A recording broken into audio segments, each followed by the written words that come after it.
You know what? I want to make sure this guy's doing okay. I heard, I saw what happened in his last fight, and I heard about something. I wanted to check in on him. So let's go to him now. Fresh face of the UFC, Mickey Gall is here. Hi, Mickey. How are you? I'm good, man. What's up, Big Luke Thomas?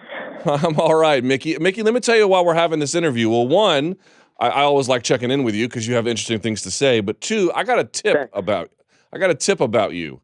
I heard that you were really, really, really sick after the fight and both before the fight, and that you've been in the hospital this whole time. Is that true? Uh, yeah, I just got out yesterday. I'm still in Vegas, at a Vegas hotel now. But yeah, that was my first hospital stay. I had my kidneys were failing. I honestly before the fight I didn't really know, but I could feel like once I guess like looking back you could tell a couple warning signs like something was going on, but it wasn't like I went like I didn't even go to the fight being like fuck it, whatever, it's just kidneys. Like I really didn't know. When I got into the fight, I was like zapped right away. Like Yeah. I was zapped. I rewatched the fight. I'm like in slow motion. I remember like struggling for like balance, like just trying to like stay like on my feet. It was crazy. Yeah, You know, it was like what if I'm sorry, sorry. I was just Go gonna say ahead. I was watching it, Mickey, and I couldn't believe it. Like you were so, and I'm not trying to be insulting. I'm just trying to be honest. You look so lethargic in that fight. Dude, yeah, I was like slow motion. It was weird, man. Like when I walked out to the cage, like I thought I was like fine. Like I felt like some pains and stuff like little like almost like phantom like feelings, but like nothing where I was like, can you do like I had no question. I walked in the cage believing wholeheartedly I was about to go smash Diego Sanchez, but it was like kind of like going to my warship. Like my guns were strong. My ship, I was good. I had good maneuvers. My ship, but I had holes in the bottom of the boat I didn't even know about. And I get out there and I'm trying to fight. And I like just taking like steps. Like you can see like even I usually bounce. Like when I'm just like kind of just trying to keep balance, just standing there. Yeah, it sucked. It was like it was terrible pain. I remember like what the like I trained super hard, do my conditioning, do everything, make sure nothing like that would ever happen. Uh, So hold on. but So yeah, here's what I yeah. sorry, I meant to cut you off, but here's what I was told, just so we No, can let the listeners know.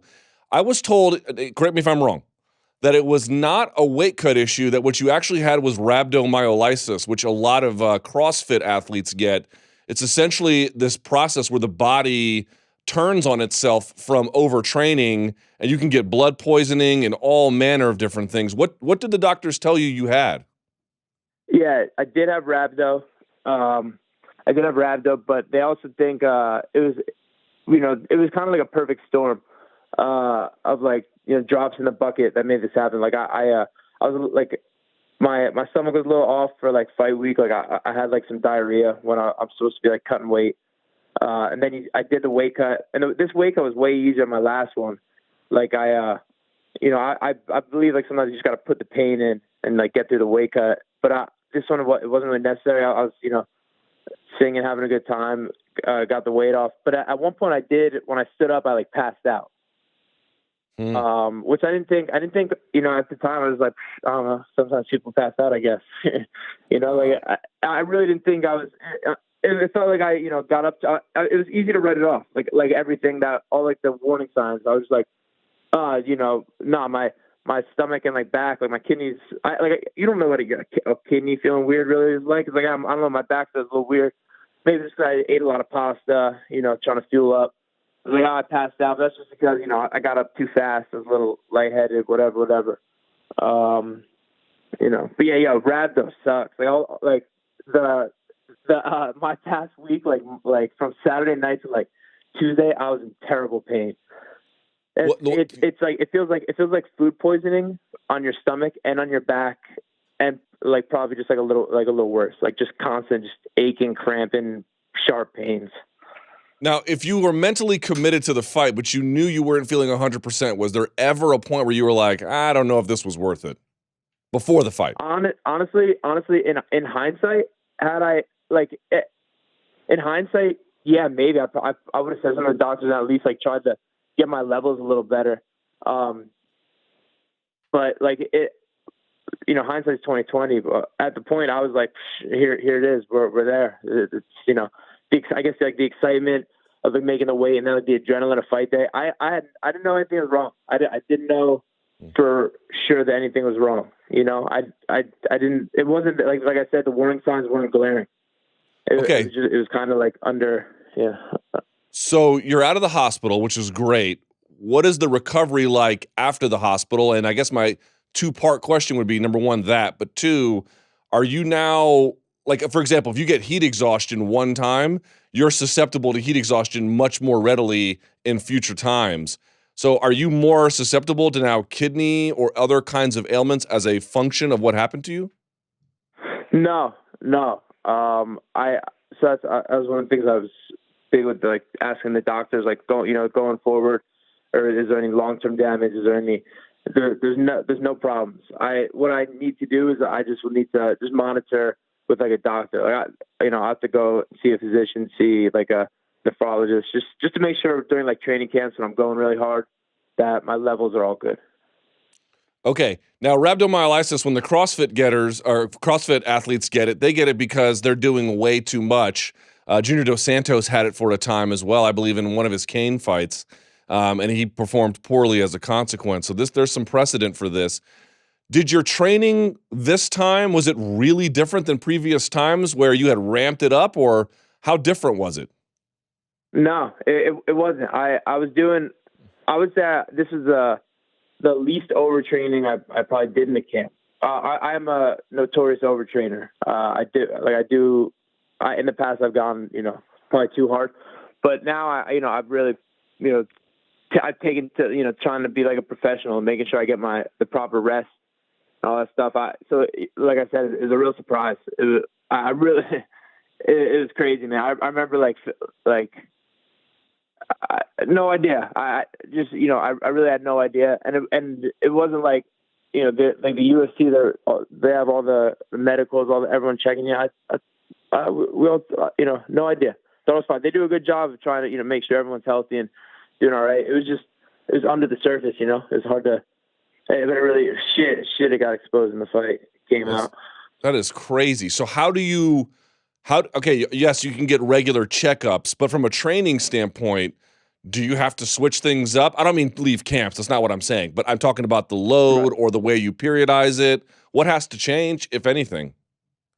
I just think I just need to just pay attention to my kidney function, just to do blood tests and make sure my levels are all proper going forward. I really don't think it's going to be a big have that big of an impact. I think its impact has been had for the most part. I had a shitty fight that I should have won. Fight that was mine. I just needed to show up, and I didn't show up in the condition that I intended to. Is the UFC aware of your condition? Well, they must be now, but yeah, they're really cool. They were stopping by the hospital. Dana White came through. Everyone's been great. Okay, so that they sound like they were supportive. Do you have to go on any medication as a consequence of this? I do not. No.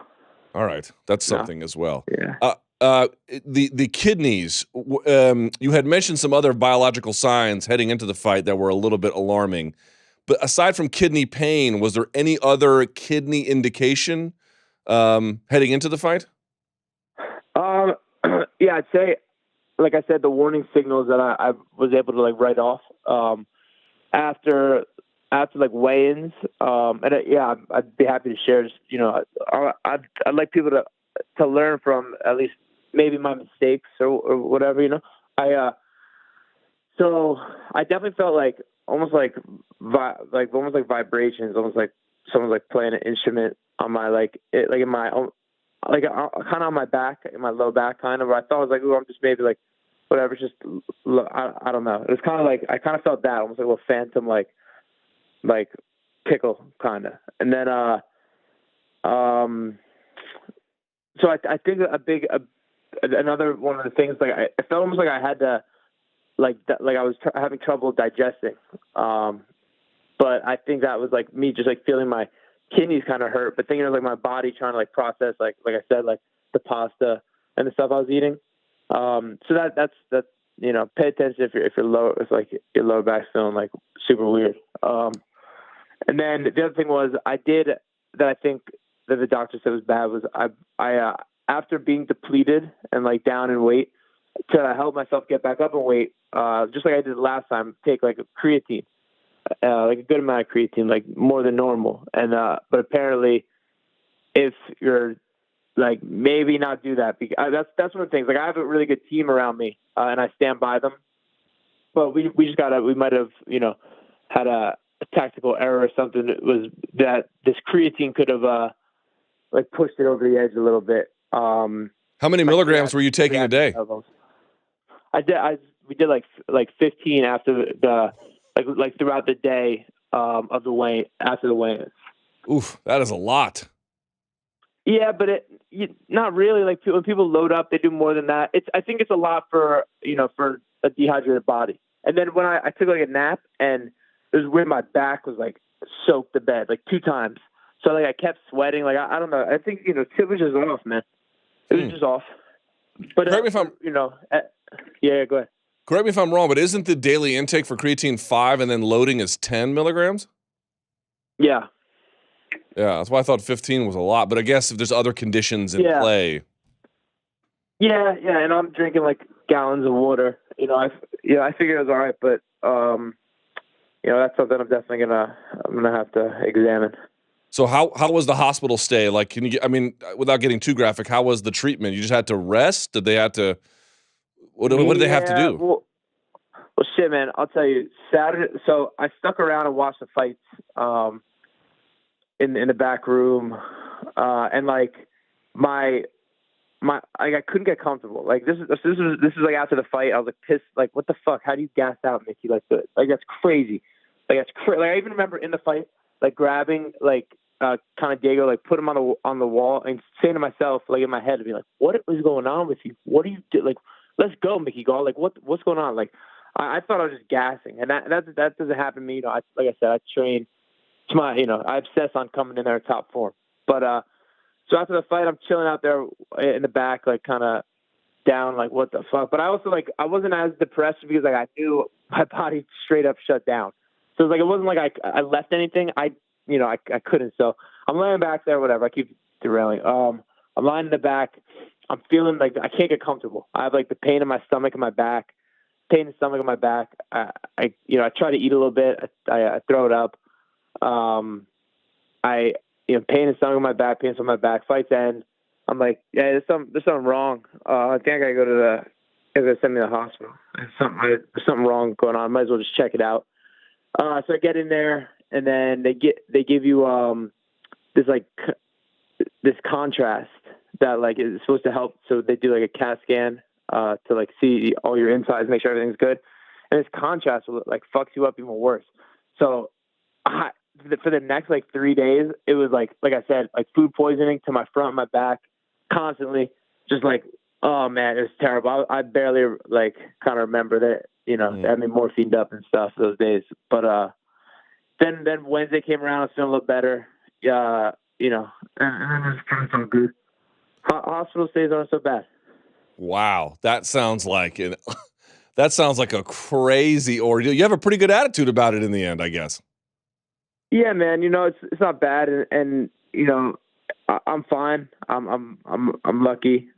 You know, everything's fine. I still, you know, I love this life. I'm really, really pissed and disappointed the way the fight went, but you know, I couldn't represent to, you know, all my skills, but you know, I'm grateful for this. I'm going to get an opportunity to do it again soon, and you know, I love this fucking game. I love this shit.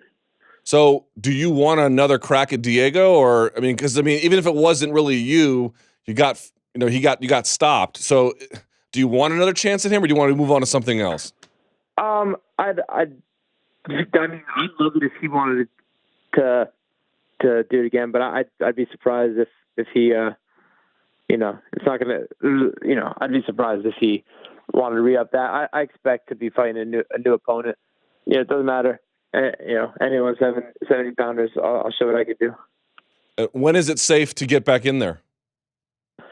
I'll probably take another week or two off. And I'll be back training. You're a savage, Mickey Gall. You're a savage. Thanks, I'd be taking months off, man. But that's why I don't do what you do. So, I guess so. Well, look, man, I am really sorry to hear you had to go through that. It did look weird watching it. I just didn't know if you were. I thought you were injured, like you had turned an ankle and you couldn't do road work, and that's why you didn't have much gas. I didn't know what it was, to be honest with you. No, I worked real hard on the gas. Because I knew Diego. He's like a stamina guy. All that. I just had some failing kidneys, bro. All right. Well, look, Mickey, get rest, get healthy again. It sounds like you're on the mend and on the better side of things. I appreciate your time. I appreciate your candor, and I look for a rejuvenated Mickey Gall next time you're out there. Okay. Absolutely. Thank you very much. I appreciate it, Luke. Thanks for giving me the space to talk. Of course. My pleasure's all mine. There he goes, Mickey Gall.